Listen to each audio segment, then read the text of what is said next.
evening and welcome to, just have to hit OK, our meeting is being recorded. I want to welcome everyone. Thanks for coming out tonight. My name is Doug Smith. I serve as chair of the Scituate Historical Commission, which is different from the Scituate Historical Society, but we work very closely together for a lot of the same reasons. It's about historic preservation in the town of Scituate and what we can do to further that noble goal. Scituate is a community that is so rich in history, and if you live here and you spend time here, every day you learn something new. It really is amazing from the places and the people who have inhabited this town. The Historical Commission undertook this idea of pursuing something called a historic preservation plan. And a historic preservation plan, which you will hear about in a moment, is simply a roadmap for the town to think about historic preservation going forward. We engage the services of a company called Heritage Strategies, and one of their principals, Peter Benton, has been leading that project. And we've been working on it for almost a year right now. And we're at the point that we really want to gather community input. So thank you for being here. We're also going to be doing a survey. We have some folks who are online, and we also have this recorded if you want to go back and visit it. So that's really sort of the premise of why we're doing this. I do want to thank a few people before we forget. I want to thank Dan Fennelly and the Community Preservation Committee, who really helped fund this project to be able to hire and engage our consultants.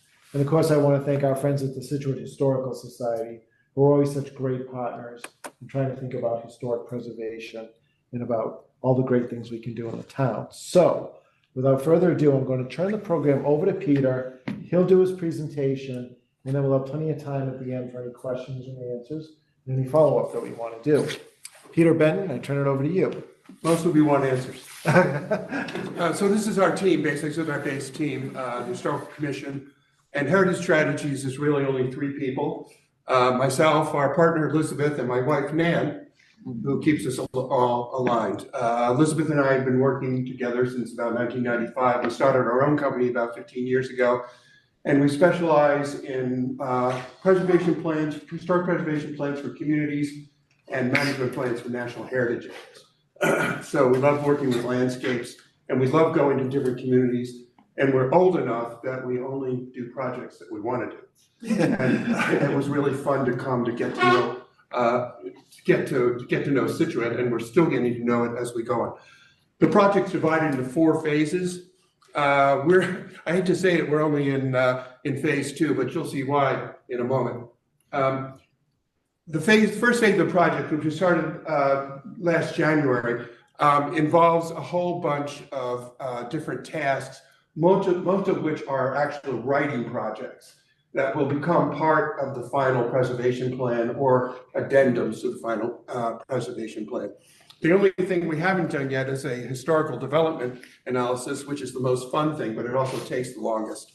And I'll talk about that as I go forward. But mostly, we've been meeting with the Historical Commission virtually on a monthly basis and giving them a report, getting information, and getting feedback on things that we've seen and answers to questions that we've posed. But we started out with initial meetings. We provided them with a series of model preservation plans prepared by different consultants for different communities, really across the country. We have about 20 that we pulled together.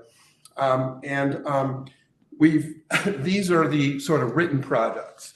A description of partners and stakeholders, which I'll talk about in a little bit. A review of the town's planning documents, your planning history, which I'll talk about as well. Historic resource inventories, National Register analysis, and policy bylaws and regulations of the town.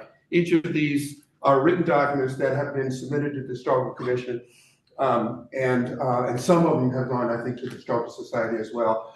And again, they will be part of the preservation plan as we go forward. The phase we're in right now is the outreach phase. Is that we've been spending the last 12 months really getting to know the town, and in some of the slides I'll show you what we've been looking at. But at the present, we've been working we have to do stakeholder outreach. And I have already talked to a variety of different entities, like Karen Joseph at the planning board staff and others. But mostly, we realized early on how important the Historical Society was, and that until 2007, I think it was 2007, when the Historical Commission was created, they were carrying the ball with regard to historic resources and historic resource inventories. And so we realized that the plan really needs to address both entities, what the roles are, how to enhance those roles, how to build capacity, and to work together with then other partners as well. And I'll talk about that a little later too. So we're doing interpersonal interviews, which we generally do by Zoom or in person. We're reaching out to other boards and commissions. And as Doug mentioned, we're just about to put out a townwide survey, which we hope to get response from the general public. And I know all you will respond to that as well. And then we've recently submitted an outline of issues and challenges. We actually call it Issues and Observations, which is a document that sort of bullet points things we've learned from a variety of different sources about the community as we've gone through, that really shape our thinking about community character, community capacity, and where the community needs to go and how it needs to fit into other community endeavors. So we're really on the verge of our recommendations. We're going to prepare a draft vision and goals, and we're going to prepare a strategies and recommendations document. It's be about 20 pages long, and it'll be like a condensation of the whole plan into a really easily digestible document that can serve as a draft. And we can talk about the recommendations, and it also talks about the context of why we've made those recommendations. A little bit, I'll talk about that. We'll have another community workshop, and then we'll prepare, once we get feedback from everybody, we'll prepare a full draft. And Doug was asking me earlier, I don't think you said, I think we're about 75% through, really, because we're right on the verge. I'm going to talk about recommendations tonight, our key recommendations. We have others as well, but I'll talk about that tonight. So we're really coming into the springtime to finalize the plan. So looking at existing conditions as a requirement of the scope of work, we need to look at these different topics: historic property inventories, National Register listings, partners and stakeholders, planning context, and bylaws and regulations. So I'm going to walk through these and some of them in more detail than others to show what we think we've learned. And I don't know how many of you are familiar with the Massachusetts Historical Commission's MACRA system, but it's a resource inventory that includes both paper documents about each historic resource or areas of historic resources in the town that they then put online that you can access online. And you can go to the MACRA system, you can click on these dots, you can find out what resource it is, and then you can actually pull up the inventory forms as well. And so this is a really terrific system. Other states have copied it and have similar systems, but it's one of the best. And so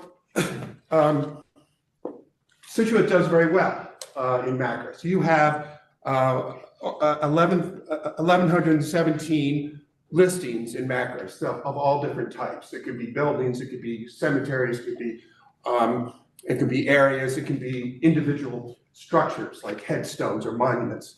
But 1,117 is a great number, and it's pretty substantive. You have 31 area forms that are prepared, and these area forms are prepared where resources are in close proximity to each other, enough to create somewhat of a neighborhood or a landscape area. And then within those areas, you have individual listings as well.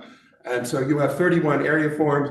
You have 580 individual building forms, which is a really good number. And you have a lot more of these listings are within the areas, but they don't have individual forms for each building, but the area form covers several buildings. So that's why there's a discrepancy between the 580 and the 1117. You have 14 cemeteries that have been surveyed, and 17 structures. Most of the structures are really monuments and headstones in the Men of Kent cemetery. Anyway, it's a good representation of the town. Peter? Peter? Yep. Yes. Can I interrupt? Yeah. Where does that data come from? Who feeds the information to Macris? Right here. Oh, okay. So the inventories have changed over time. Initially, from 1967 to 1987, it was volunteers from the Scituate Historical Society that filled out the inventory forms. And the value of what they did, they identified 4 areas and 133 individual resources. And they basically identified the most significant resources in the town. So it was important work, and only people who really knew the history of the town could have done that work. Now, today, professionals will say that the inventory forms they filled out were not complete. They were very cursory. That's not the point. The point is that they actually identified the resources, they knew something about them, and they put down what they did. So that's the foundation of the inventory that you had. In 1993, the federal government, Department of Defense, I guess, inventoried the Fourth Cliff recreational area with professionals. The Public Archaeology Lab did it, PAL, and that was important. But most important, what happened is in 2000, with the reactivation of the Greenbush line, they hired the Public Archaeology Lab to do a thorough inventory of resources within 400 feet of the railroad. So a lot of the resources they looked at were resources that had already been inventoried by the Historical Society, but they built on that. They identified additional resources, they added information, and it was really your first professional inventory that was done. And they identified 274 resources and 12 different areas that they thought were significant. Then my understanding is that in about 2000, the Historical Society again undertook resource inventories at the request or recommendation or requirement of the Massachusetts Historical Commission. And they hired a firm out of Portland, I believe, TTNL, architecture firm and preservation firm that's no longer in existence. And they did basically reconnaissance of the whole town and identified the historic areas and how to break them up into different geographic areas and different thematic areas.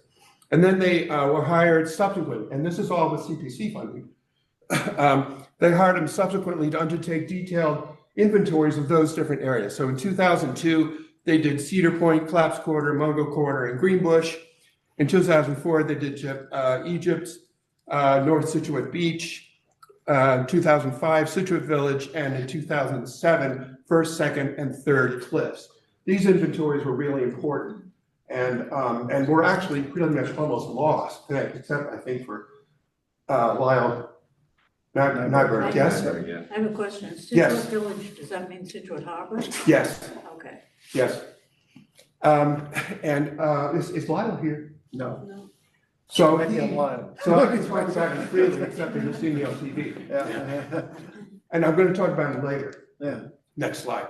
But he was able to really make an assessment of the inventory done. He found the inventories because they were just paper copies, and he found them. He got them scanned, and really simplified things for us. And really, folks in the Historical Society and I don't think folks in the Historical Commission really knew they were there. So anyway, we pulled them back together, and the inventory has been pretty thorough that was prepared as a result of this. So the townwide inventories that were done at the leadership of the Historical Society, but by TTNL professionally, this is an example of what they did. They identified 611 additional historic resources and 11 different areas. And this is an example of the Macris maps. And so on these maps, you can see the areas in light blue, and then the resources are identified with the blue dots. And this was very significant. And I would say it's about as thorough as you get in a resource inventory for a municipality, but there are still holes in it. And I would say that the two areas where there are holes is that there are resources that were skipped or missed, and the detail isn't necessarily, the detail can be enhanced.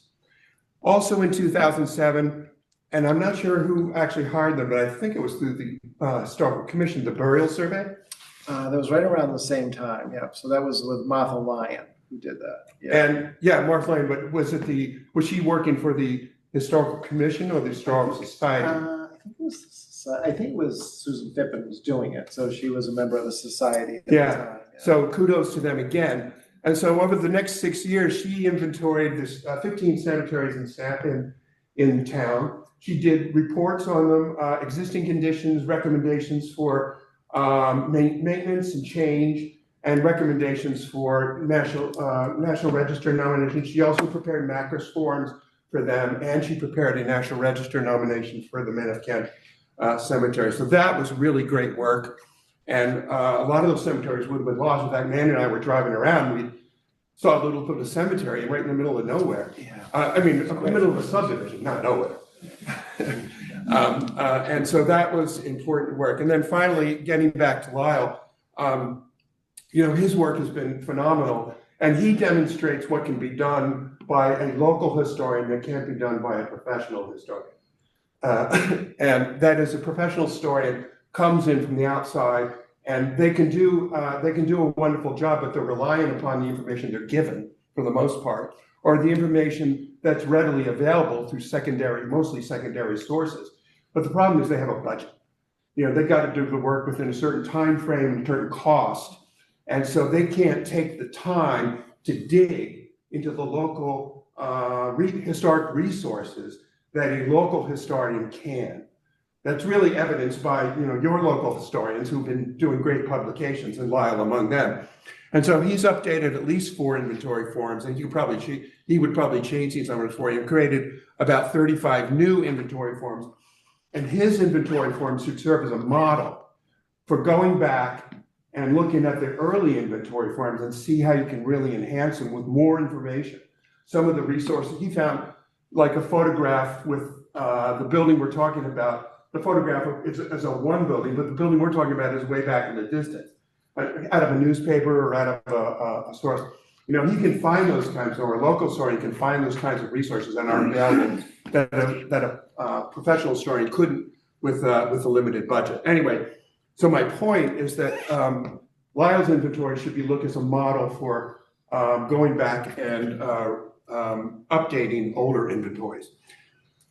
With regard to the historic resources that have been identified, these are the different periods of history that the Massachusetts Historical Commission uses for Massachusetts as a whole, and especially for Eastern Massachusetts. Of these, in the settlement period before 1675, you have 3 houses in the mill. The colonial period up to 1775, you have 44 houses identified as 2 other buildings.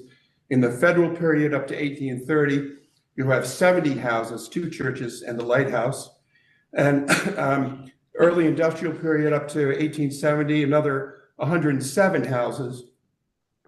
And this is all pre-railroad. And then in the late industrial period, which begins to be the railroad, you have another 174 houses. And then the early modern period, you have 251. These are mostly beach communities.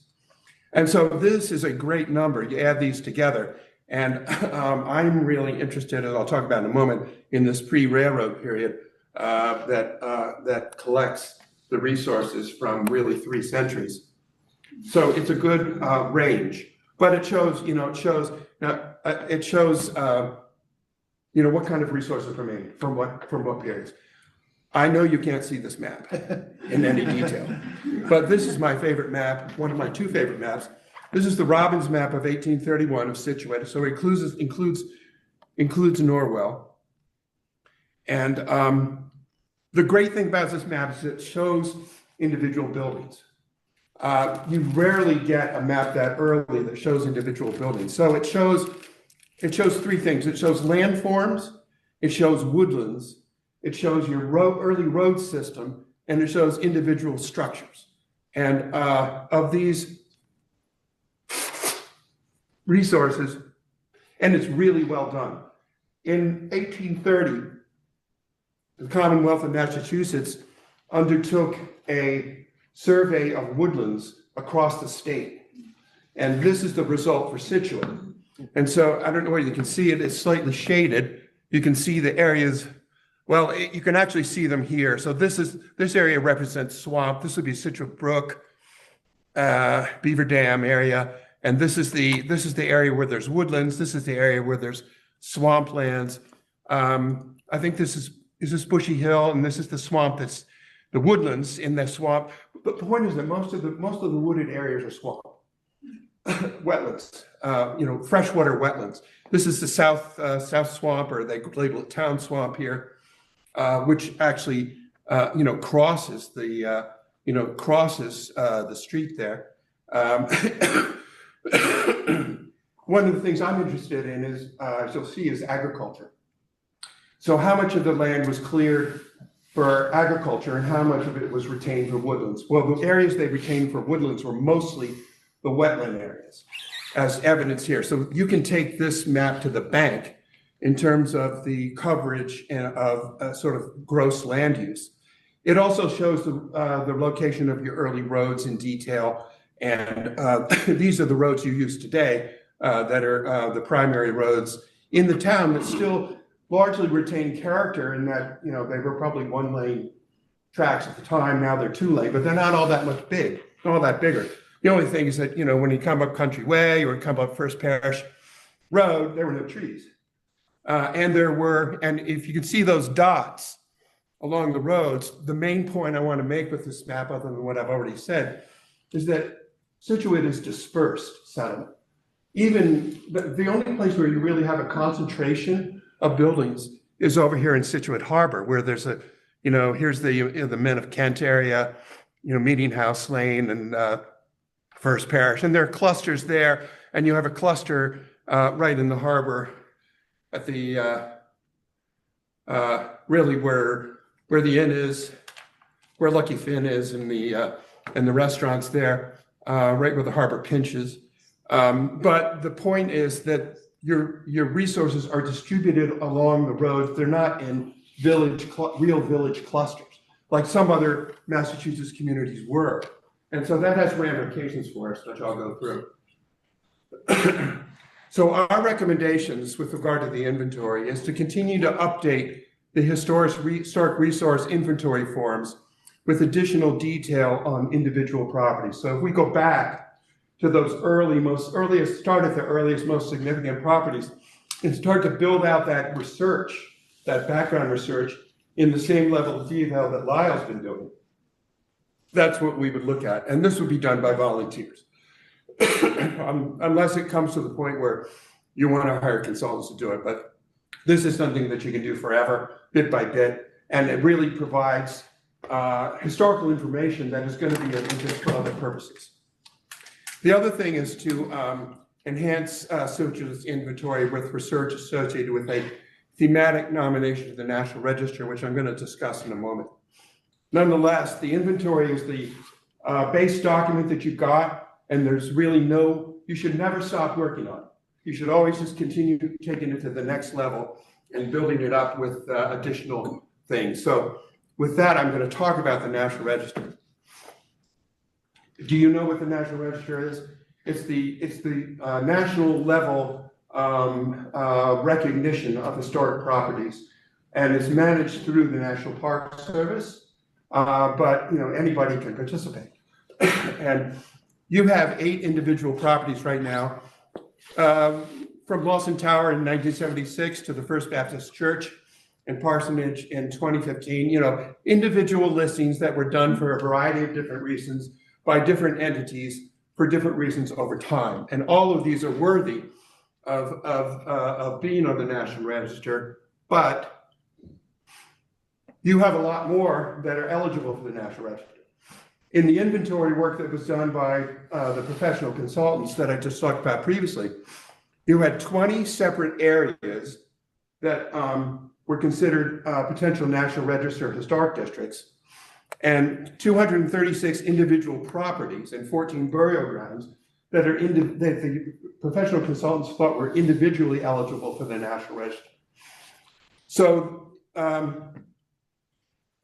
problem with this is that there's no way that the community is going to go through and prepare 250, 260 different individual National Register nominations. And the Massachusetts Historical Commission won't let you do it anyway.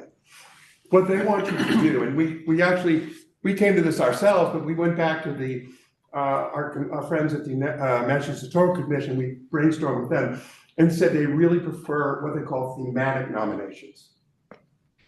It's where you're basically identifying groups of historic structures all at the same time, and then individual properties can fall into different categories within those thematic nominations. So I'm going to talk about that a little further.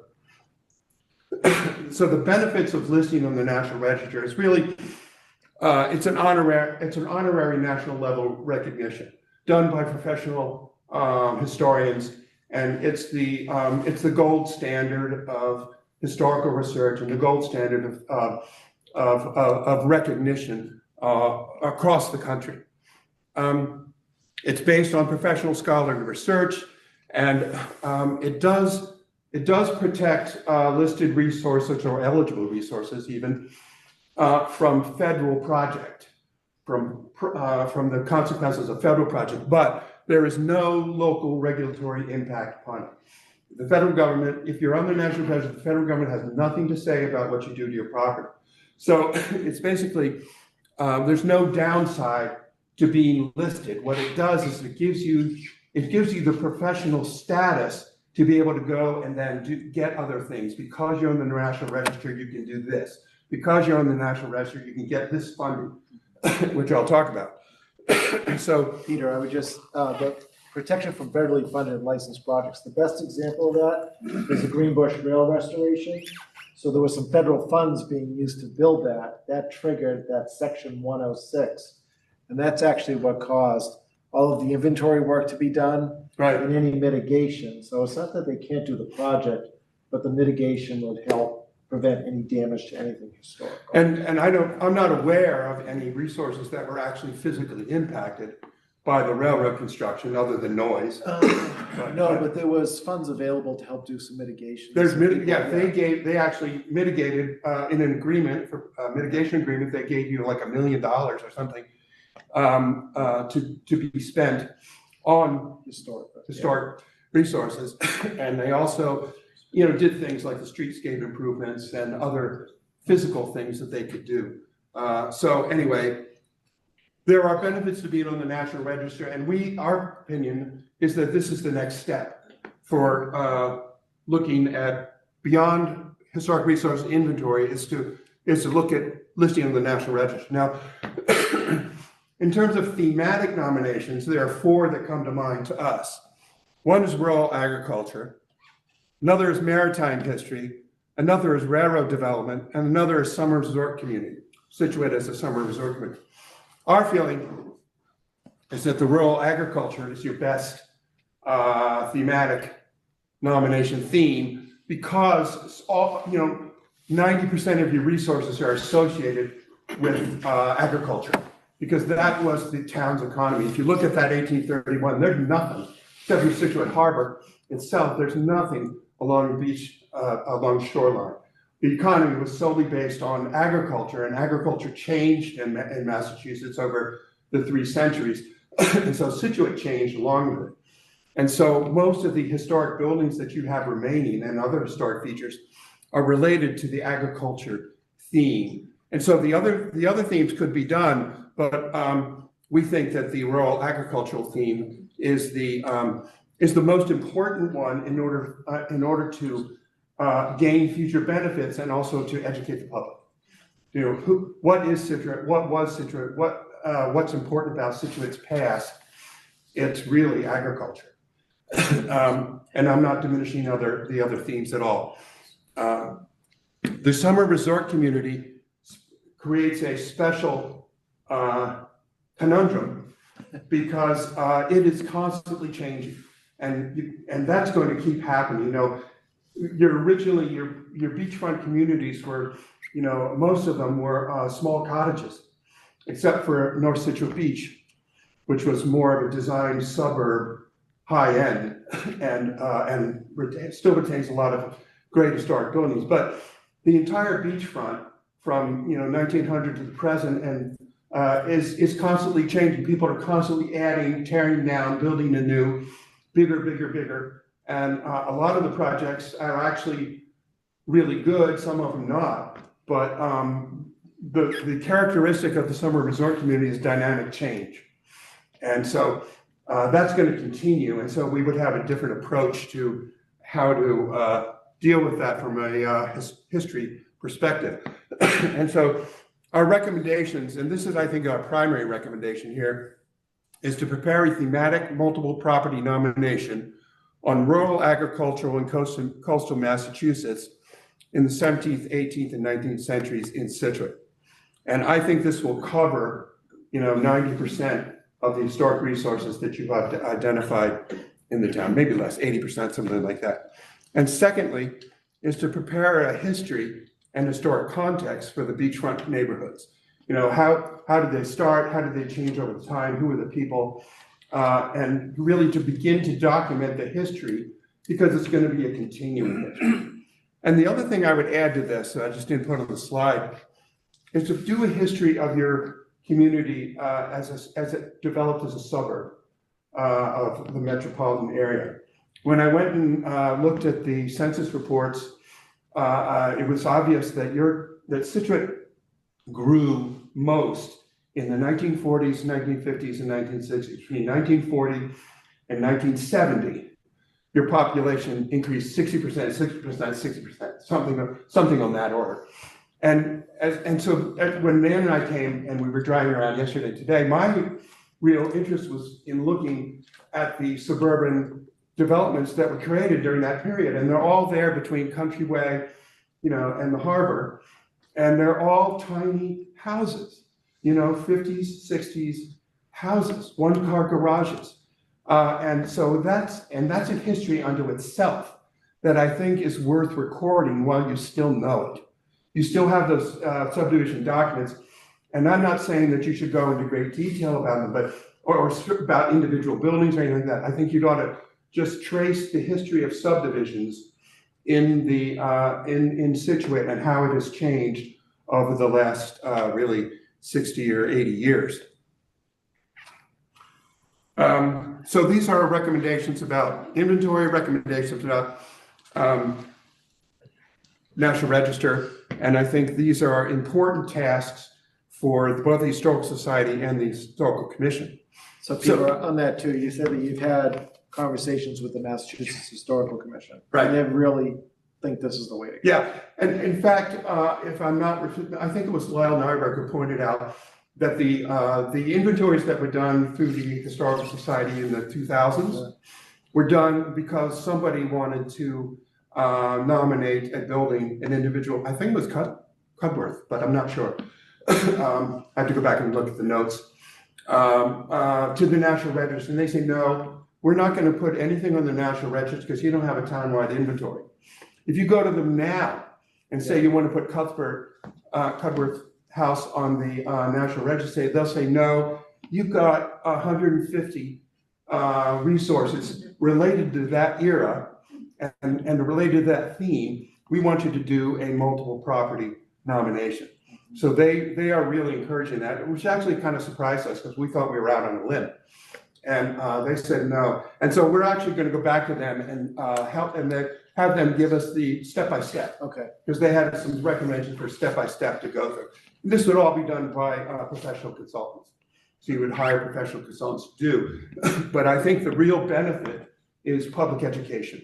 Raising the level of knowledge and rapport of these historic buildings, and so that the owners can feel that they are valuable. They know why they're valuable because they were, built in 1762. But to put them in context with the town as a whole, with other buildings and everything, is really valuable. And I think it raises the status of them, it raises the recognition, and hopefully raises support for historic preservation. So partners and stakeholders. So there are, statewide, regional, and local most important would be Massachusetts Historical Commission and Preservation Massachusetts. Unfortunately, your regional planning entity, the Metropolitan, whatever it is, regional planning entity, is not very strong in historic preservation. And actually, MHC knows about that, and they're trying to talk to them about hiring some preservation staff. And even you have a local gaggle of communities that are subgroup of the regional metropolitan planning area. Not very strong in historic preservation, but hopefully that might change. But really, it's the Historical Society, the Historical Commission, and the Community Preservation Committee that are really the most important historic preservation entities in town. Now, to that, we would add others. I'm particularly interested in the Conservation Commission because there's an overlap between ecologically, interest in land conservation for ecological reasons and interest in land conservation and historic preservation. And Mordecai Lincoln is the perfect example. It's mostly a valuable ecological landscape, good for recreation and open space, as well as just ecology. But it's also an important historic resource, and that's like an obvious one. But I think there are other other land conservation properties that are of historical interest. The one thing that has really that we haven't gotten our arms around yet is the layout of the farms in Scituate before the suburban enclave, the suburban onslaught. We have not, and there may be some in the early 20th century. We have not found any maps from the 19th century or yet early 20th century that show property lines so that we can identify the shapes of the farms, and you superimpose the shapes of the farms on the topography and the ecology, and you begin to understand something about historic land use. Why are the farms laid out this way? There's a reason, because they were farming, they were woodlots, they needed wetlands. And so we wanted to see how those farms were laid out in basically mostly the 1900s, but we haven't yet seen anything regarding that. My point is that a lot of those lands that were farmlands are now either subdivisions or conservation lands. And so there's an overlap between the Conservation Commission and the Historical Commission interests. And we've also added the Cultural Council on the Scituate Harbor Cultural District Committee, because as I get toward the end, I'm going to talk about public outreach and public interpretation. And they can be partners in that because it can also include the arts. And then there are other town boards, committees, and commissions. Affordable housing isn't here, but affordable housing is important for CPC, and there are overlaps. There's the adaptive reuse of the school buildings for senior housing or affordable housing. And so we want to see what kind of interplay there can be between the different entities for preservation and adaptive reuse purposes. So this is where we are right now. We need to do some more outreach to those who we haven't talked to yet. I just want to emphasize the importance of the Historical Society and their job of preserving key historic properties, archives and collections, public education, programming and events, and ongoing research. The work, we haven't heard anything bad, we've heard all good.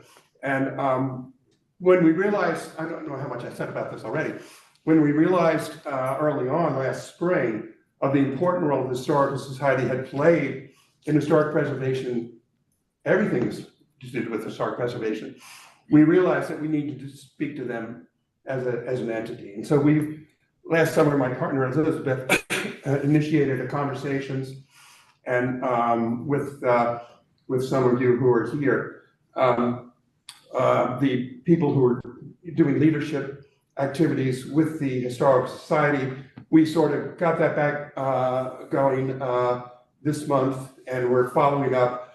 Elizabeth, they provide us a whole great information.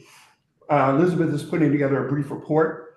We're then going to sit down with the full Board of Trustees of the Historical Society, and then we're going to try and develop a sort of a mini strategic plan about where the Historical Society feels it needs to go, and to gather some information from other places to try and figure out what, how we. I'm way ahead of myself here. There's a later slide. How do we build capacity? How do we get professional assistance, and so on and forth. My main point is the importance of the Historical Society. We realized we had to do the plan together with the Historical Commission, and each with their individual role. And I would say the same thing about the Community Preservation Committee. Its funding for historic preservation has been incredible. You are one of the communities that has become a 3% community. And so there is funding available for projects and, like the lighthouse, like Mordecai Lincoln. And there's no other place that this money could come from. I mean, you couldn't get this from outside grants. And so it also is a indication of the general public support for conservation, for historic preservation, for affordable housing. And we want to do everything we can to encourage that public support and for the general public to see return on that. So the role of the CPC is critical in going forward. Oop, I think I missed one.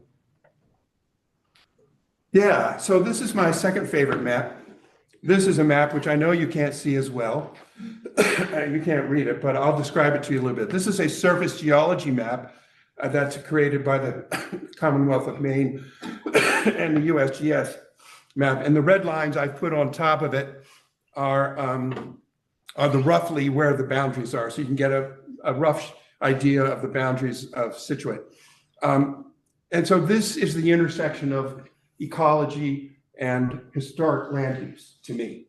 The olive areas that are here are an extension of what they call the Marshfield Hills, that up into eastern Scituate. And they create the uplands where the first settlements had happened and where most of your historic and most of your most recent development has occurred. And it includes, first cliff, second, third and fourth cliffs. These are pre-glacial landforms that were then shaped by the glaciers that came through and shaped them into the shapes they are today. And so, Nan and I were just driving around going up and down and up and down. They're plateaus basically. And they're cut, they're cut by Scituate Brook, and but they're cut in the shapes that you see, but they're basically your uplands. And this map over here is from the open space plan. It generally shows agricultural soils, and and most of the areas that are shown in blue here are on your the areas in olive that are part of this upland terrain that was in fact most attractive to early settlement. Now, if you go where are we here? So I think Greenbush is here, right? I think that's Greenbush. In any case, that would be there. Yeah, be there. Country Way follows the western edge of this topography. When you go up from Greenbush, you go uphill, you're on the top, and then you go down a bit as you head toward North Scituate. But Country Way is sort of the western edge of early settlement, if you will, the most dense early settlement. And it's also the most dense suburban development that you had. If you look at the Google Maps now, this area of this topography is much more densely settled than the part west of Judge Cushing Highway. And so west of Cushing Highway and west of Country Way, you get these green areas, the light green and the dark green. The light green is what they call shallow till. That's soil that was left by the glaciers. And it's 10 to 15 feet thick above bedrock. And the darker green is deeper tills, over 15 feet. So those are the upland areas that, again, have been settled. That's where our roads are. That's where our early farms are. And in between them, you have the purple, which is the freshwater wetlands, the light purple. This is South Swamp, I think,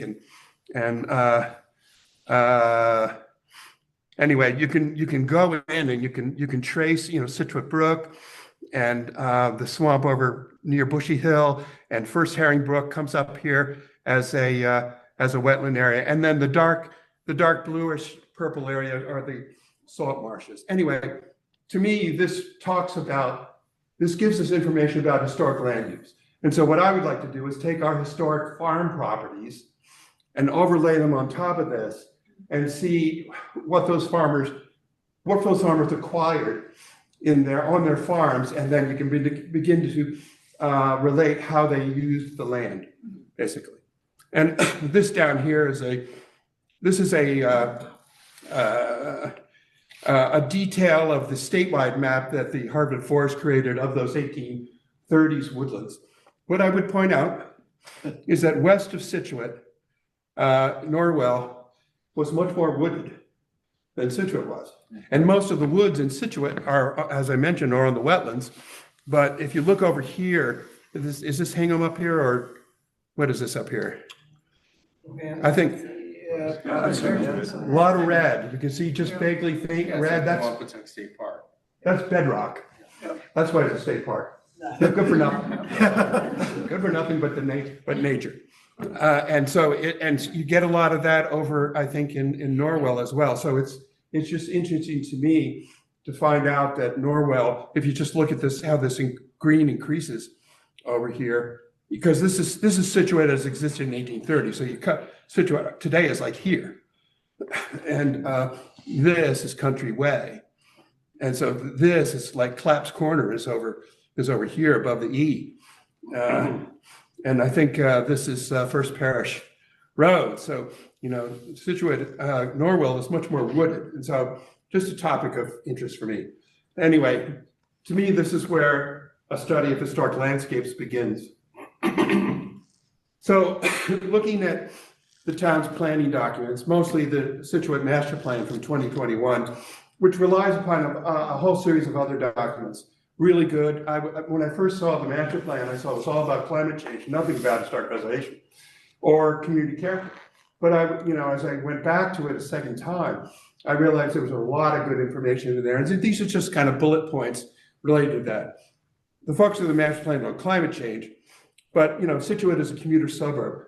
21% of residents commute to Boston, 13%, 14% work from home, 23% work in town. So 14 and 20, that's 37, right? So, everyone else is going out of town to work somewhere, if they work. Historic properties are highly desirable. That's just an assessment. The suburban development is intermixed and intensive with historic properties along the road. So when you drive along First Parish or along Country Way, the density of construction is like even, property.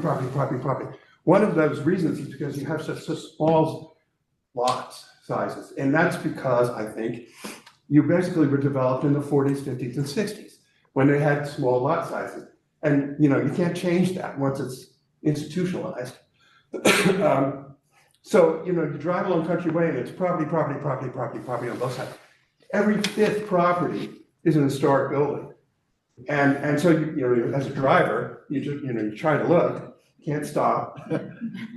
But the density of construction is along that. So the rest of it is all new construction from different eras, but all dating back to the sort of character of this small half-acre lot that zoning has over there. So I mentioned before that the historic resources are dispersed, and now they're intermixed and you can't necessarily distinguish them at first glance from the new properties, because so many of the new properties copy them. You have so many Center Chimney, Cape Cod historic buildings, 1 story, 1.5 stories, that were built in the 50s and 60s to mimic. And so it's really, I see that as a good thing, because people appreciate the historic buildings. But my point is that the historic properties are highly desirable. There's going to be, as I mentioned before, continuing dramatic change in the beachfront communities. I don't see any way to get in the way of that. Just let it happen.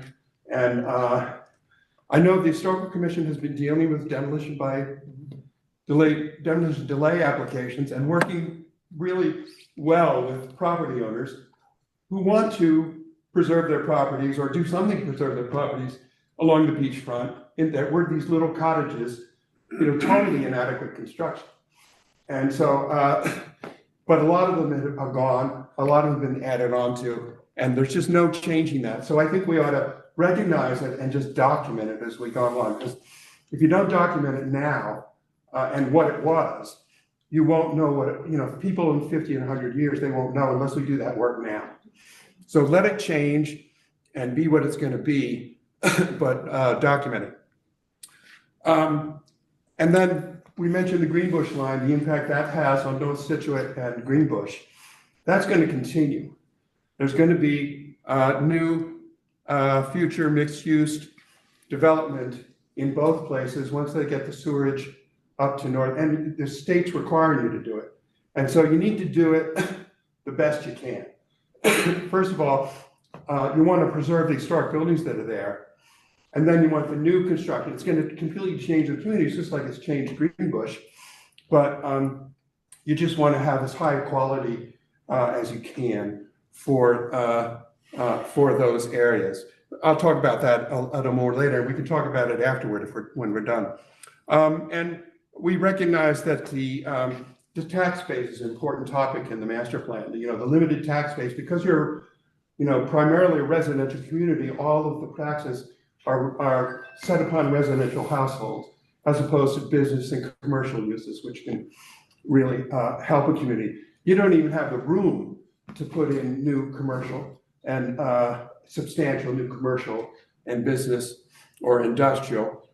So we have to recognize as we're moving forward and trying to undertake projects that the tax burden on residents as a whole is an important topic that we need to be aware of.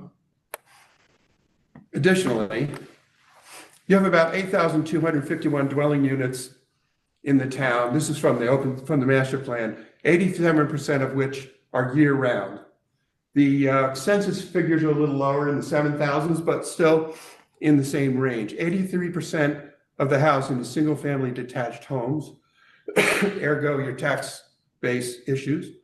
But as I calculate, it's 13 to 14% of those buildings are historic. If you've got 1,000 historic resource inventory structures, and you have 8,000 or 7,000 dwelling units, you're in that range where you really have a pretty high proportion of people are living in historic buildings. That's my point. Most of them are 84% owner occupied. There is an issue with regard to affordable housing, smaller dwelling units for young families, individuals, seniors to live in. You're not the only ones dealing with that issue, but it's one of the issues that's going to drive development in Scituate Harbor. It's in North Scituate and in Greenbush. And new commercial and mixed-use development is impeded by the cost of water and sewer infrastructure. And my understanding is they're doing the planning work now to run sewerage up to North Scituate. But those costs are a burden to the residents who live here, as well as to the developers who might come in and do that mixed-use housing. But additional federal and state grants will be certainly in play. Anyway, these are issues that we want to keep in mind as we're thinking about recommendations. So basically, we have three types of landscapes here. We have rural, suburban, countryside, a lot of which has been suburbanized already. And east of the Countryway, it's intense, but very small houses, mostly on cul-de-sacs, mostly. And then west of Countryway, but really of 3A, it's less dense, more open space. In part, that has to do with conservation around the reservoirs and so on. But but it also has to do with the topography and the historic land use. You're going to continue to get development. There's going to be continuing intensification of that suburban development. Infill, small scale infill on smaller lots, and you have a very small lot size anyway, and on sometimes constrained lots, that is construct lots with steep slopes or rocks, bedrock or wetlands. What's infill? Pardon? What's infill? By infill, I mean new construction, new house building. That's going to continue to happen because people are continuing to come. There's going to be new A construction. good example is if you're going down Country Way, you see a historic house. Yeah. And then 3 houses later, you see another historic house, Yeah. and the ones in between are all new. Those are all That's infill. That's That's it. infill. Yeah. Okay. That's, thank I'm you. sorry.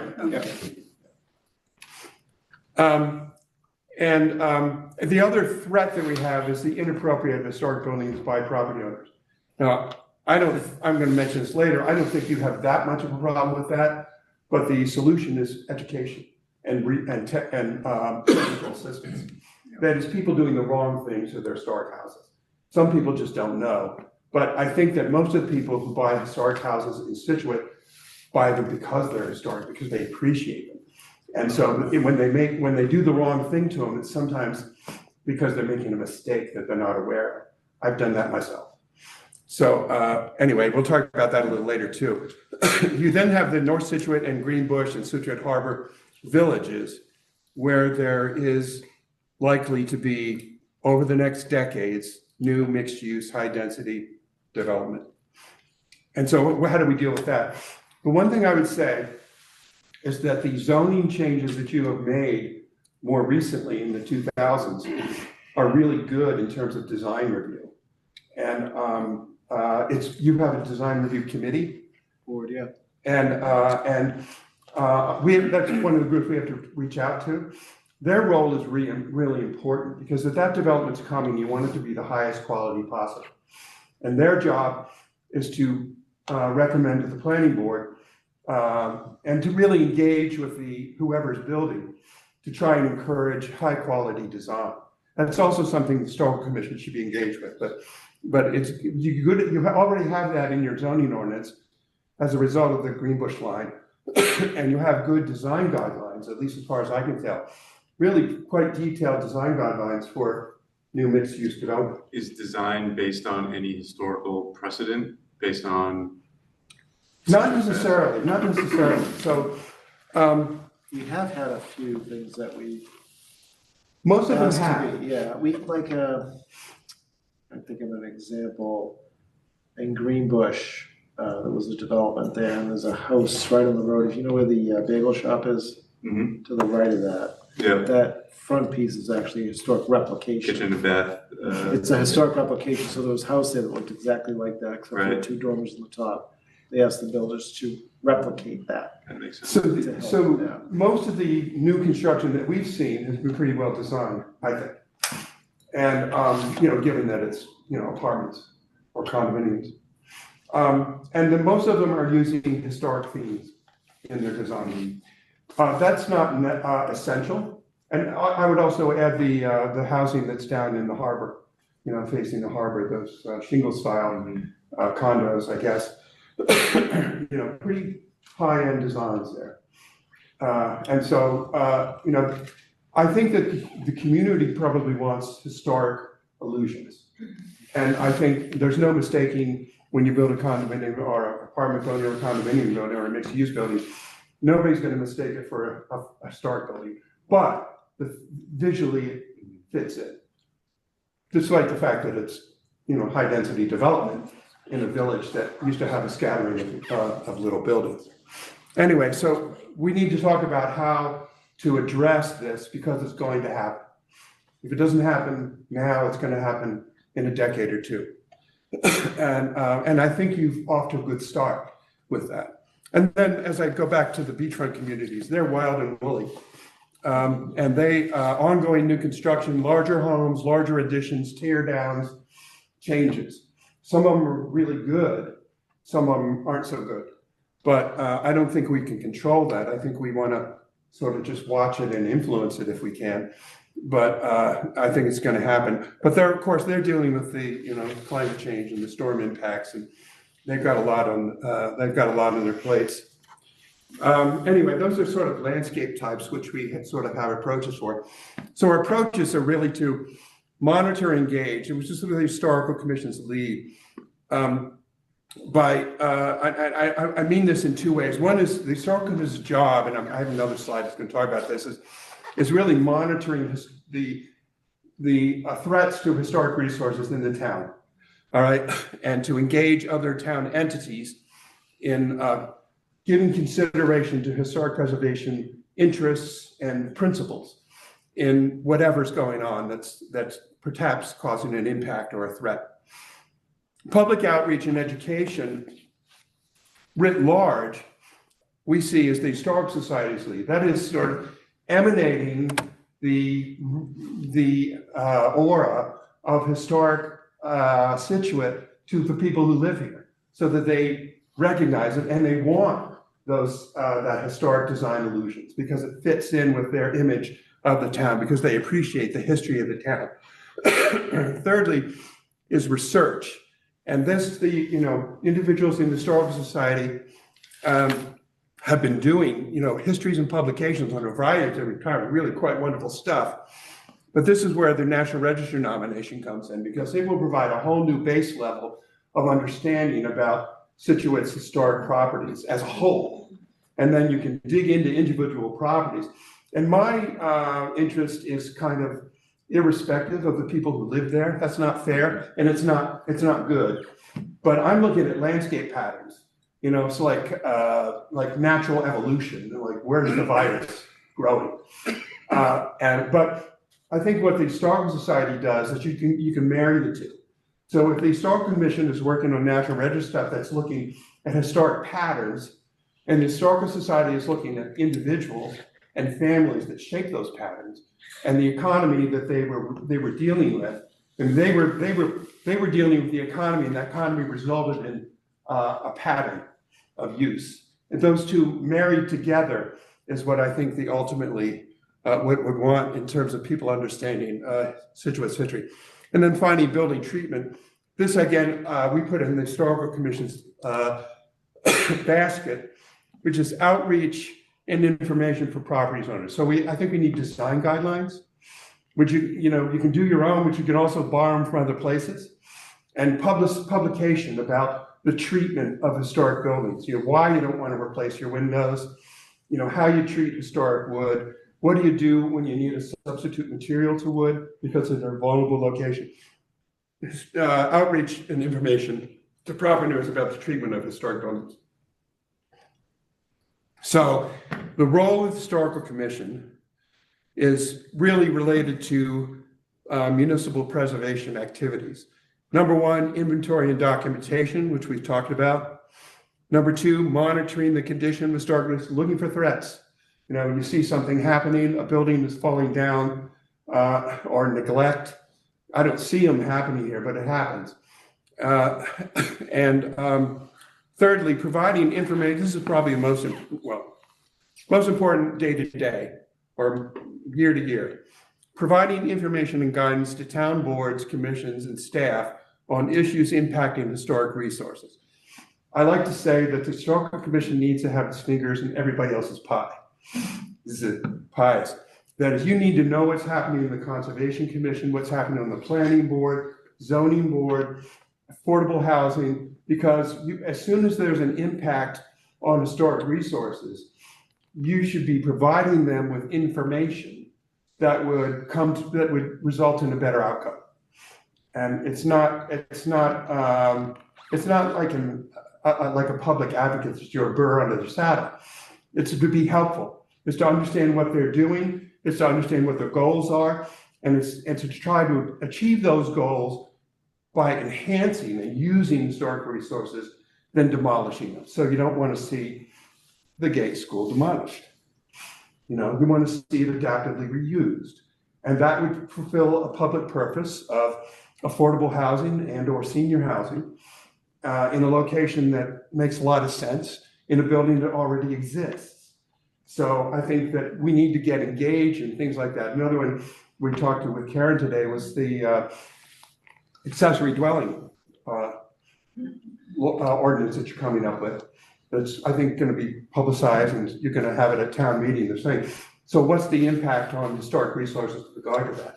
It's gonna happen, and it's not necessarily bad, but you want to be ready for that. So when somebody comes and wants to rehab their carriage house into an accessory dwelling unit, we should be ready with design guidelines that and they have that they, when they go to the planning board, you have the information to give to the planning board to help them do it the right way, rather than to do it the wrong way.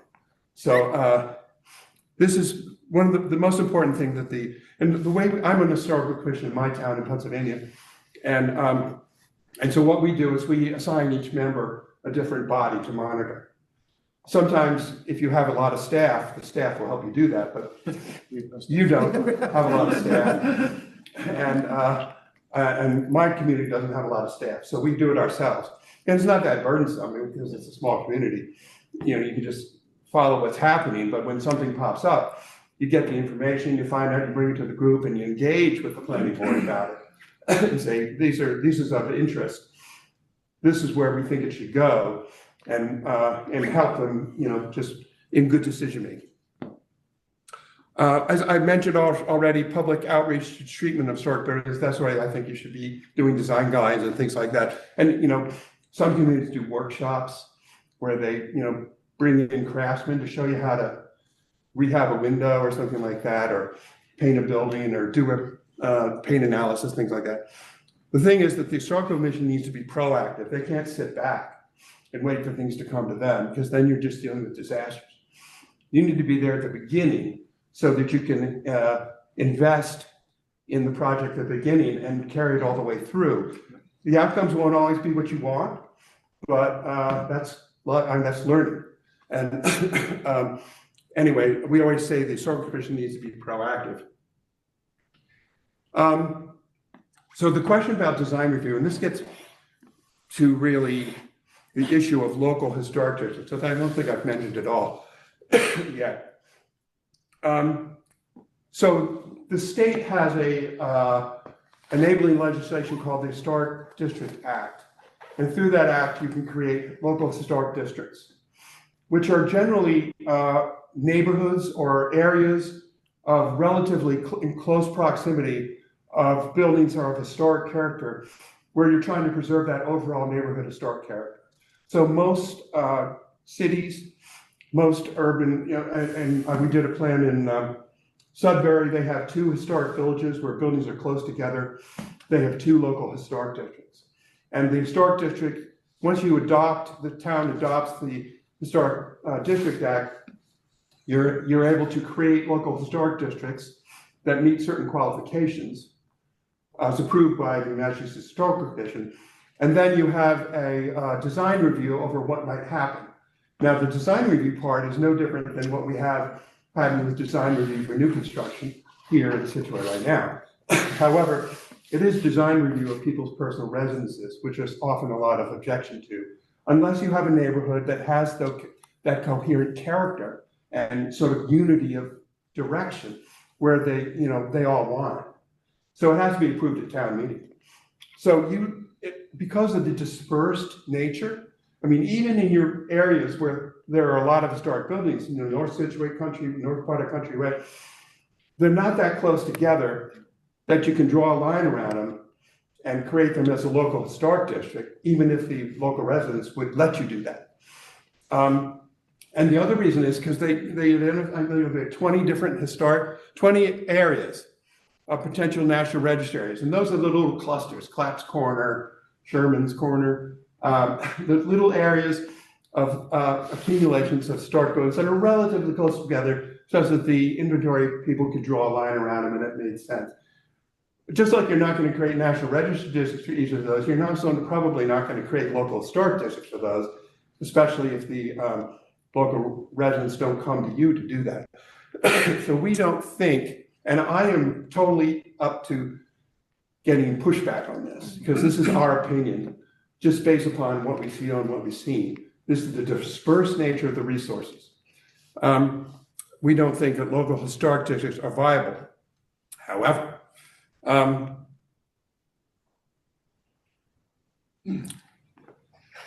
getting ahead of myself. So I'm going to just leave that where it sits right now with regard to local historic districts, and come back to it in a moment. In fact, that moment has arrived. The Massachusetts Historical Commission has a program called the Certified Local Government Program. It's funded by the federal government through the National Park Service, and it basically provides, through the Massachusetts Historical Commission, and it basically provides funding for communities that are designated as certified local government. Now, certified local government is a community that has demonstrated the capability of high quality in historic preservation. And the two advantages of, number one, they provide grant funding. It's not a lot, but it's something, and it's something you can use to match to CPC for projects, the kind of projects that they fund. And the number two, that provides you with technical assistance. Of the 300 and some odd municipalities in Massachusetts, there are only 30 certified local governments in the Commonwealth. And so the money that comes from the National Park Service to the MHC, 10% of their funding has to go to those 30 communities. And so why not get in line with those? So we would like to recommend that the Historical Commission and the town of Scituate as a whole become designated as certified local government to access those grants and technical assistance. And because you already have such high quality preservation programming. One of the requirements is, however, is that you have local historic districts, that you pass a local historic district ordinance. And I've just said that I don't think you have areas that really work as local historic districts. But they also enable you to have what they call single property historic districts. And we've seen that work, in my personal experience is Wellesley, where they have a number of single property historic districts. And we ran this by our staff contacts at the Massachusetts Historical Commission, and they were all in on it. What we're recommending that you do is you create what we're calling a local landmarks program, where you identify town-owned historic buildings and historical society historic buildings and any other historic buildings that would be willing to participate. And I think the churches might be willing to participate and others, and create and identify all of those buildings as single property local historic districts. And that gets around the need to have a neighborhood historic district, because they could be scattered all over the town. And the benefit would be enabling you to, have access to the transit technical system, but also gets you into a program of identifying the most historic, the most important, the most significant historic buildings in town, and having a process, a unified process where they go through a design review when changes are anticipated. And so it's not ad hoc. And so you don't end up making a mistake here and a mistake there. You have a group, they usually call it a Historic Architectural Review Board, or Historic Districts Commission, or it can be the Historical Commission, a designated body of people with experience in preservation who will advise those entities in the changes they want to make. How do you put an accessible entrance onto an historic school building? And so you go through a design process to figure out the way to do that in the most effective way. So we're recommending this for two reasons. One is to get you to qualify as a certified local government. The other is to get design review of your most important historic buildings into a unified review program. And you would open it up to any property owner, private property owner, who wishes to enroll their own buildings. Nan and I have a historic family farm in Maine, where we live half the year, and we would gladly put that into such a program, because if for some reason it falls out of our family, the design review would enable the building to remain as is or with changes that are done appropriately, needed changes that are done appropriately. And we think that, and that was the same way in Wellesley with the buildings I was referring to. Somebody owned, a couple people owned a historic property they loved so much, they weren't passing it on their family, so they entered it as a single property historic district. And now it goes under design review, and the people who buy it can still make changes to it, but they do it in an appropriate way under professional guidance. Anyway, so this is another major recommendation that we would like to make, both of those. I'm getting to the end. We would like to help the Historical Society further enhance its public history program to engage, educate, and build support from residents for history and historic preservation. And these are sort of bullet points that I pulled out of my head, but based upon discussions we've had. The need for professional staff assistance, everything is done by volunteers, and it's a few volunteers who really carry the burden. Fundraising and endowment, your budget is half what it should be. So how do we build that fundraising? How do we build that endowment capacity over time? And volunteer coordinators, expanded capabilities. So that's the sort of the purpose of our engagement with the Historical Society. And you guys have already done a lot, and we're just trying to provide some outside guidance, some models from other places. And that's where we're hoping to take it with our conversations with the Historical Society over the next couple months. And one reason is that we would like to see, as a possibility, a enhanced community interpretive presentation. So if I'm going to, so I go online and I find the Historical Society has 12 historic properties that they maintain. I'm going to drive around the town and find them. If I go to some of those houses, they're great historic houses, but there's nothing there. It's not open. I mean, you have weekends that they can be open just as much as a volunteer entity can do.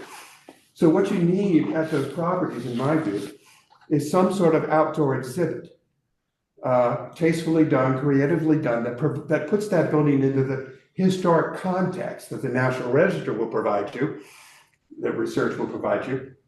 So people will come, make sort of those houses to mini tourism destinations to enhance, the visitor experience, but it's mainly for residents. But it really to enhance visitors. They go around to different properties, and you can go to the lighthouse. The lighthouse speaks for itself, but wouldn't it be great to have more? You have a couple of signage up there, but it would be great to have an exhibit about the lighthouse that tells people more what you tell them if you were giving them a personal tour.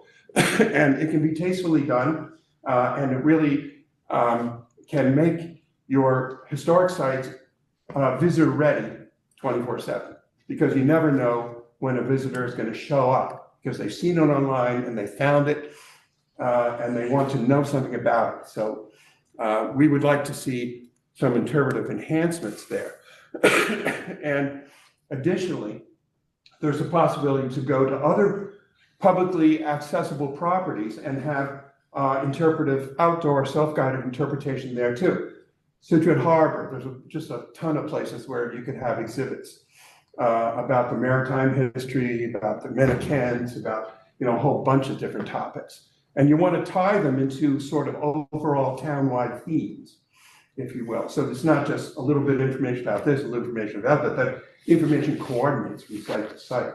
And so there's a possibility to have outdoor exhibits that tell the history and the story of the town as a whole, coordinated together, and to make it into a really high quality but low impact visitor attraction, if you will. And that's where we would bring in really the Conservation Commission, because you have trails and preserved lands. Those lands were used for historic purposes, Native Americans, farms, but also ecology. So you talk about all of it together. And so they could put exhibits, at their trailheads, along the trails, in brochures, through apps, and create a townwide system where everything's connected together. It doesn't have to be elaborate. But also bring in the Cultural Council and the Scituate Harbor Cultural Council Commission, because they're dealing with the arts. They have some money, but they also have volunteers, they have initiative. We haven't reached out to them, but we think that those are the types of partners you want to have involved. Lots of times we talk about public art. In a place like Scituate Harbor Village, there are lots of places where you can have public art that has an historic theme to it. And lots of people do murals and stuff like that, but can also be sculptures and just your pile of lobster traps called a work of art. I don't know. Ring it with Christmas tree lights. Dan and I thought it was a Christmas tree until we saw it in the daylight. So isn't that cool? So the primary attractions in any such thing would be the properties the Historical Society manages. And we could coordinate it with self-guided outdoor exhibits. Anyway, this is something we can talk about. The great thing about that is it can be done, you've already got the bones. It can be done very easily, and you can build it over time, and it doesn't take a lot of money to do it. The last thing I want to talk about is encouraging appropriate preservation treatment, which I went back and I said that this is really the Historical Commission's lead. What our goal is to incorporate preservation principles and values into townwide initiatives and processes. So the zoning ordinance could have in it language that requires developers to identify historic resources on the properties they're developing and within a reasonable distance, and to tell the planning board what is their intent with regard to those historic properties, and if they're negative, what kind of mitigation are they willing to do? So this is not a regulation. It is an indication to developers that the town values its historic resources and wants to see them preserved and adaptively used when appropriate. But it's letting the developer know that that is the preference of the town. And while it may not be a regulation, development with the planning board is always a negotiation.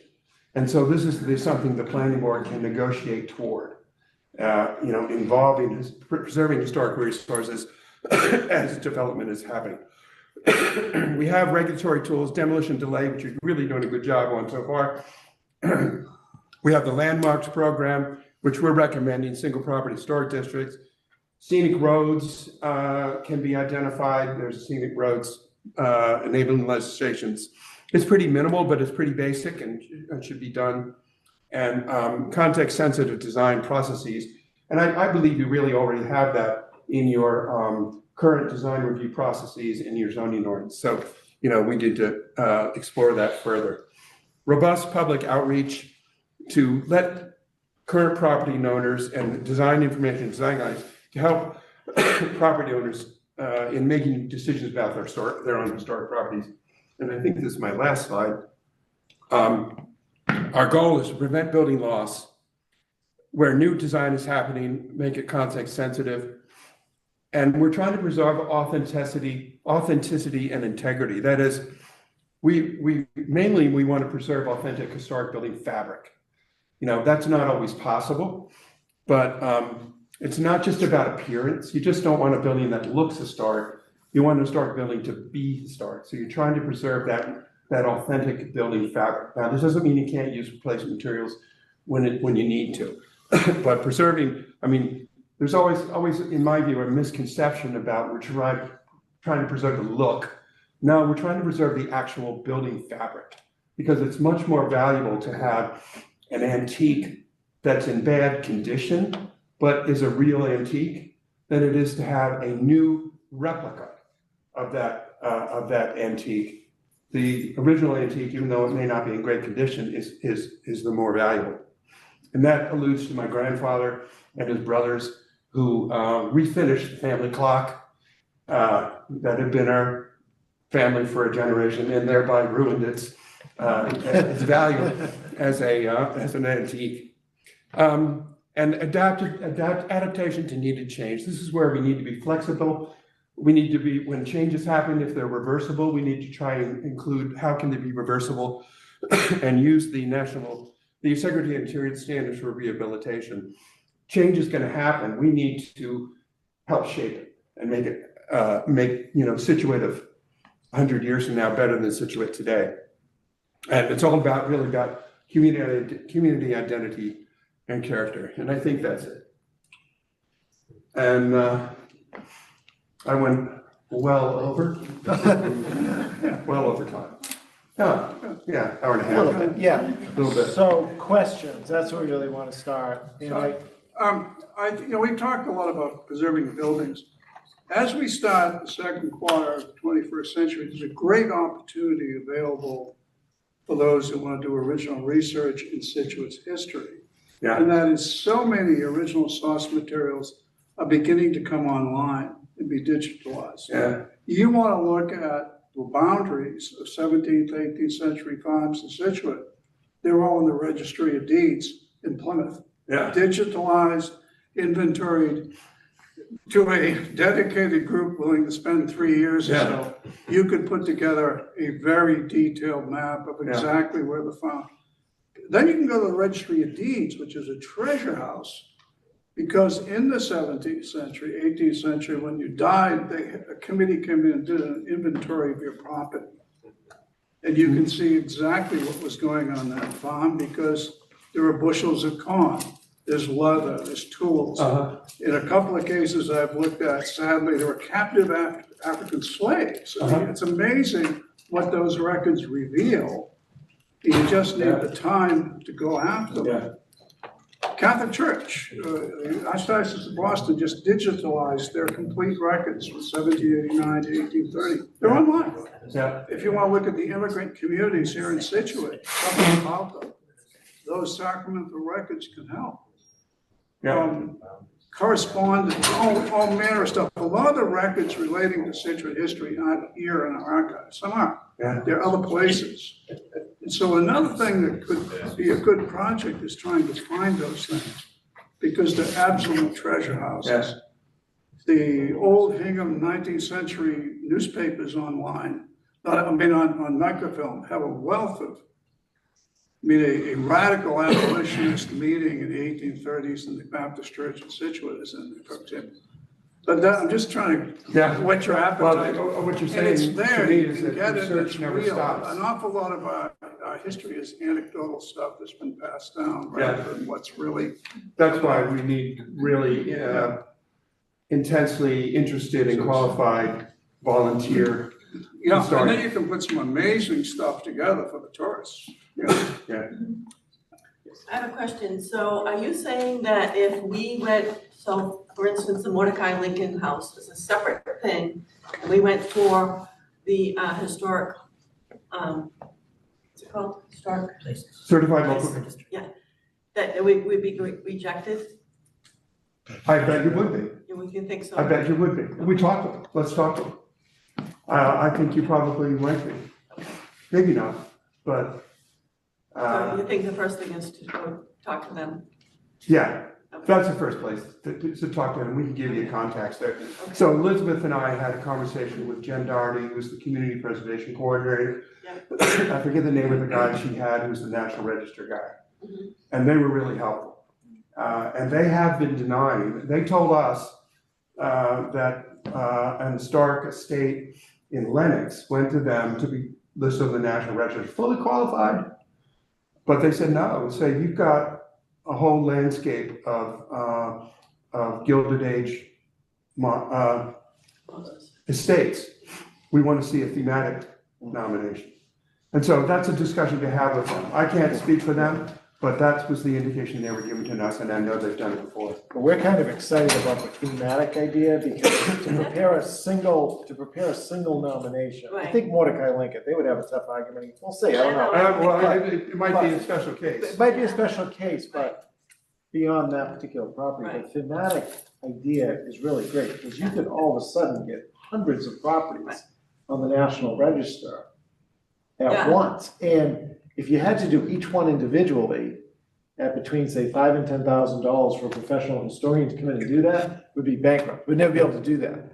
but to be able to do them thematically, I think it would just almost instantly But raise it doesn't fit the into that theme. profile. What? It doesn't fit into that theme of the, Sure it does. Why wouldn't? Mordecai Lincoln? yeah, for the, Agriculture, mills? Agriculture? Oh, yeah, mill, well, yeah, the mill, 1600s, yeah. I mean, and, you know, and the Lincoln connection. Yeah, and the Lincoln connection, yeah. yeah, the Lincoln connection is fine, but it's not agriculture. No, but it's, you know, So there's Good four job. ways, there's four criteria for national register nomination. So it's either age, association with a person of historical significance.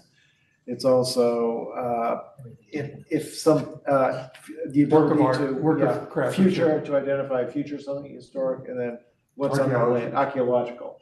So it can be one of those four. Sometimes people always default to the age of the structure, Yeah. which can be more risky than just talking to prove than it can be that it was associated with things of historical importance, Yeah. like early mills in Scituate, you know? Yeah. So that's always the argument, like, we've had the conversation with Mass Historical about the grist mill, that we're pretty convinced it was 1630. Yeah, 1640. 1640. Yeah. But Mass Historical's like, well, how do you know? How do you know it's not your grandfather's axe? It's had 3 different heads and 2 different handles.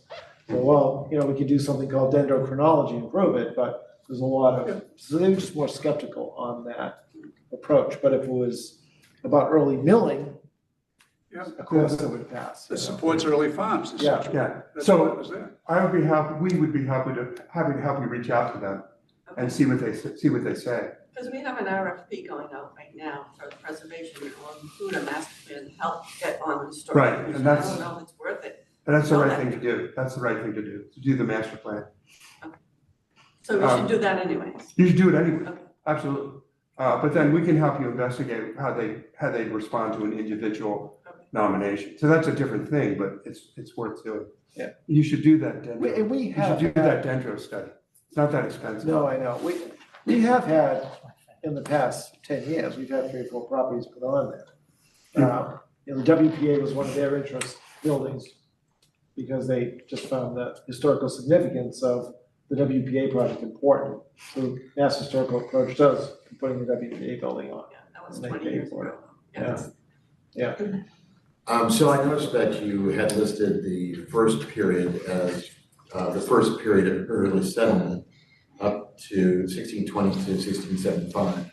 But I know that most Massachusetts towns, historic, and they're all historic, have a first period, which is 1620 to 1725. Is there any reason why you cut it off at 17? I was using the periods that the Massachusetts Historical Commission used when they created your, they did a reconnaissance survey back in the 1980s or early 1990s, 1987, something like that. And I was using the same periods that they used then. And who was that did that? Massachusetts Historical Commission. It's a short history, and it's built upon existing secondary sources. And so that's, I know, we can draw the lines in different places, but that's the one they use That's on for. Mass Historic. If you go to Mass Historical Commission, you can see that reconnaissance surveys. And we can send you a copy too. We downloaded it. One of the points about eastern Massachusetts and possibly Scituate is that portions of relatively new houses go back to the 17th century. An example being the old oaken bucket, which has a whole Yeah. name. Yeah. That is that house quite possibly is the one that was there in King Philip's War. It's a wonderful story. The grandmother who fled to the garrison and left her baby, and the Native Americans didn't kill the baby. But this, it's a wonderful historic story. But you have a wonderful example of a virtually intact 17th century house sitting as part of mid. Well, that's one of the great things about historic properties is that they change over time. Yeah, And those changes are considered significant, and that's an excellent example. One of the things that we would recommend, and I think we've already talked about briefly with Historic Society members, is creating historic structure reports for each of the properties. Now, that's a bigger undertaking than might be done in a short-term need, with regard to short-term need, but it's something that should be done over time. So if you take a building like, a property like that, it's very complicated. Yes. But that would provide you with the information you need to know, and that would be undertaken for the mill as well, to do that dendro study. But it basically tells you about different parts of the house, when they might have been construction, based upon physical observation, but also historical research. So it's called a historic structure report. There is a comparable report that's done for landscapes called a cultural landscape report. And sometimes we do them together, because you take an historic property as a whole and you do the landscape and the building together as a single study. Something we haven't talked about yet is Native American history. And you have significant Native American history here, but nobody knows it. I mean, I haven't seen anything about it yet. And there are complications with regard to archaeology that we can get into, but one of the things, so when you're looking at historic periods, what I would add to the front of the settlement period is, well, basically contact period, but then pre-contact period. How was the landscape used by Native Americans in Scituate? There are specific things we know and generalized things we know. But they basically use the landscape differently than we do. I say differently because we occupied as farms, and they did agriculture, but they did it differently. But just the same as we did, they used the landscape characters, the ecology and the natural resources to their own advantage as their own social lifeways. Anyway, so I would add that on to something that needs to be studied. Just real quick, I wanted to open it up to anybody that dialed in that might be on mute. That's not asleep? If they had any questions. Any questions? I see we have a few people in the room, so if anybody wanted to chime in. 8 people in the room, yep. Does anyone who's dialed in remotely care to ask a question? And how do they do that? They just unmute on their end. On their You just computer. unmute on your end and you can speak up and we will listen. Whatever holds your peace. So we will hold that open for anybody who can't find the mute button to unmute. And, happy to answer any questions. And, there's plenty of follow-up that's possible too. We'll be back. The Historical Commission members are here. We can talk to them. And we're going to do some more outreach and engagement with different boards and commissions and individuals. So, then we're going to put together this whole sort of short form menu of recommendations and context that everybody can react to, and we'll see how the whole thing looks.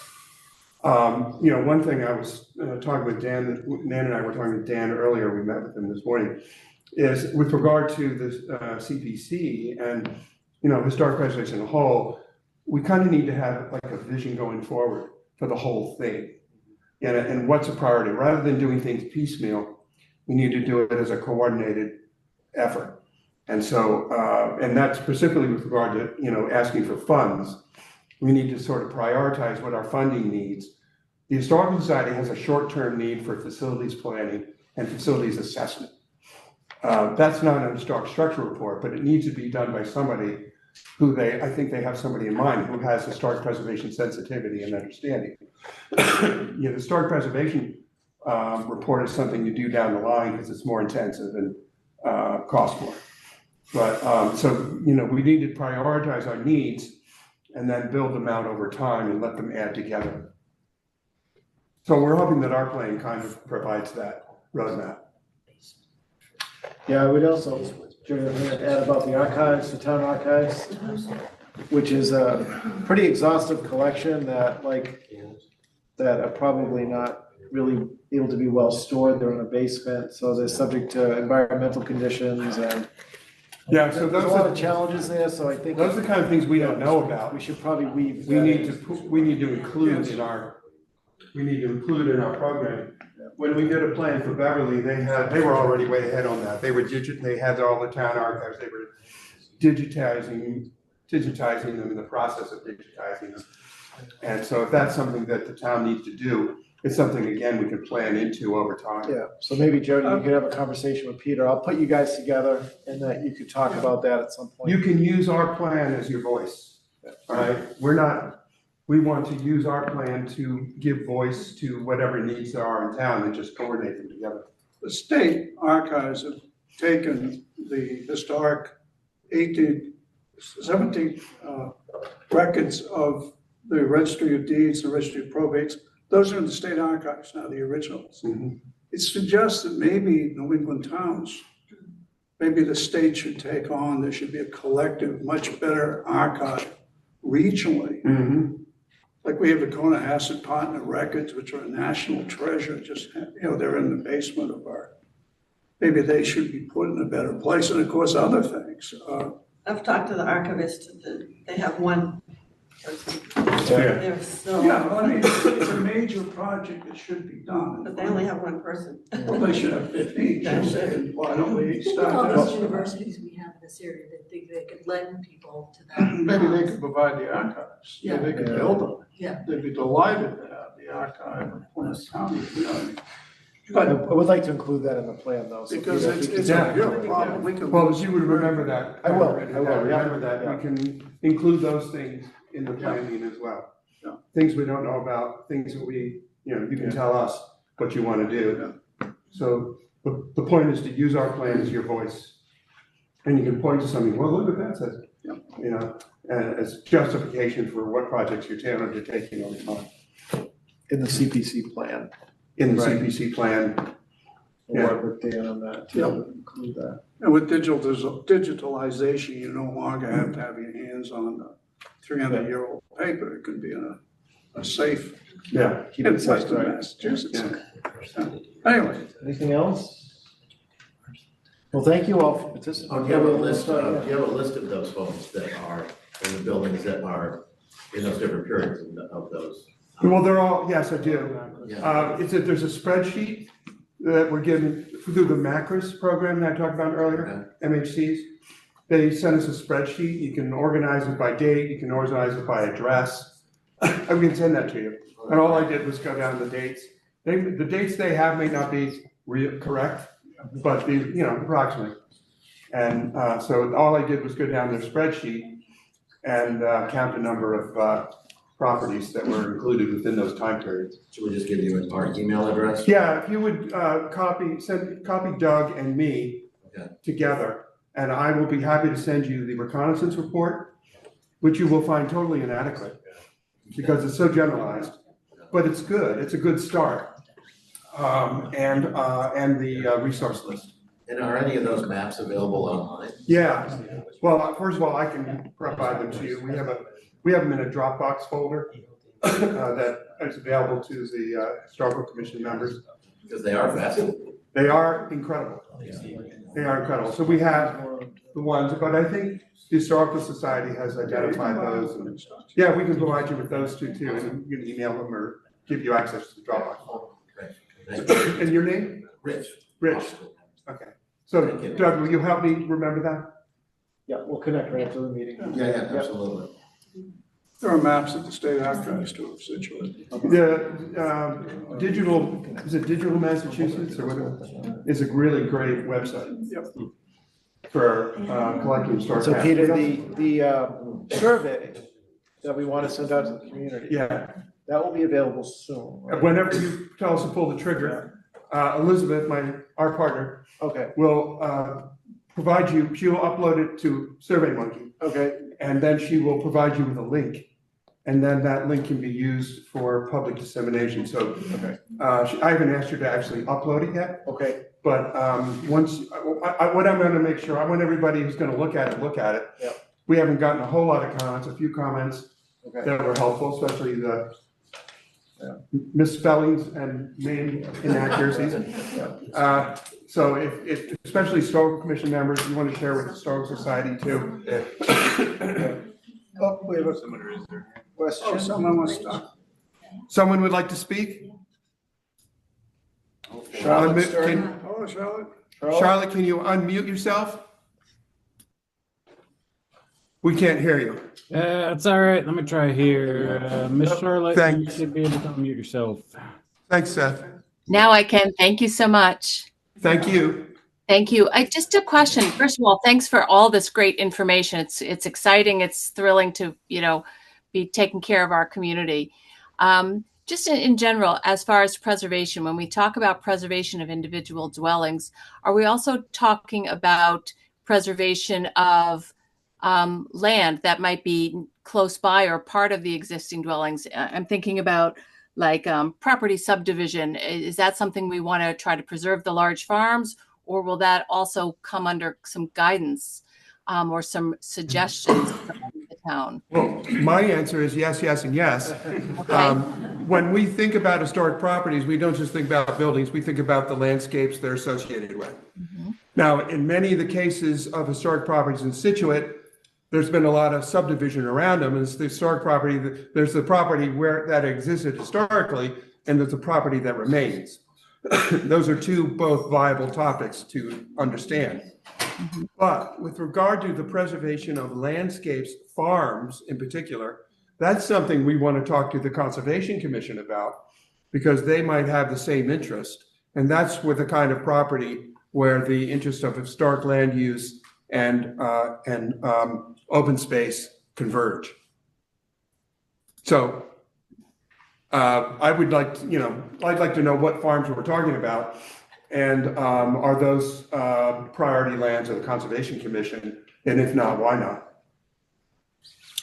Okay, thank you. Just it just wasn't clear, and it's just a topic for understanding a little bit better. What goes with it? Thanks. We are oriented toward cultural landscapes, so we're always looking at the landscape, and the buildings are objects within the landscape. All right, I would just also note on that too, is that if you go to the Community Preservation Committee's website, you can see there's been a lot of lands that have been preserved over the past, since the inception of CPC. So there is some opportunities there sometimes too for some of that land to be either purchased by the town for future use or something else.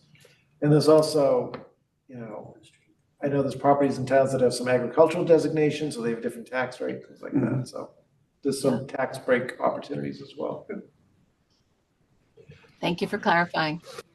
You're welcome. Yep, one more comment, yep. I think related to that question is maybe the infill that you talked about between historic properties. Maybe part of this is reevaluating zoning, lot sizes, and subdividing these pieces of land or parcels into smaller units. Maybe that's something that the town should be considering. Yeah, we'd be happy to make some observations with regard to that. Don't want to get into a hornet's nest. Sure. Because the first thing I saw when I looked at the zoning ordinance is that your lot sizes are very small, and which is why your subdivisions from the 40s, 50s, and 60s are so tight.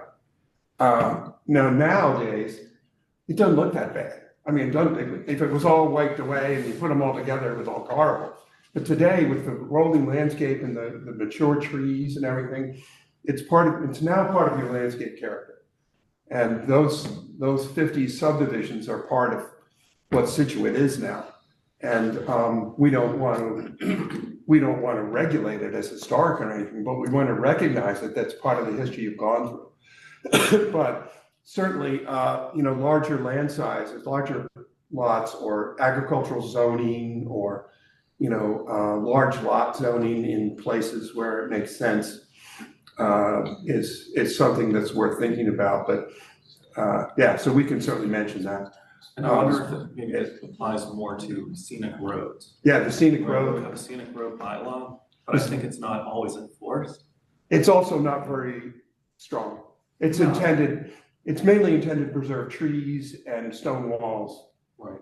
And the historic character of the road, but it's a tool. Properly, anyway. So I think drawing more attention to that would be helpful. Yeah. Especially on First Parish Road, Countryway, Clap Road, all of those where you do get some of these houses where it's a shared driveway, you've got 3 house lots stuck behind. It does change the character. And I think describing that character and bringing light to it can be a helpful thing for people to understand. Again, we can talk about that, the advantages of that and making sure that, you know, how it can be enforced or At addressed. least consider it. Yeah.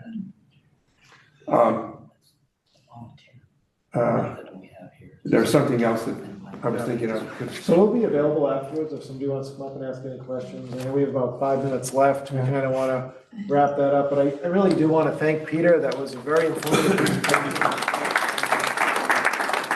Thank you for coming out. This is always a community effort. This isn't, you know, the Historical Society or the Historical Commission or different groups. It's really is everybody in town. If they really care about historic preservation, that's how it will happen. That's why we're just trying to do this, raise awareness. So, thank you. Thank you. All right, Thanks a lot, folks.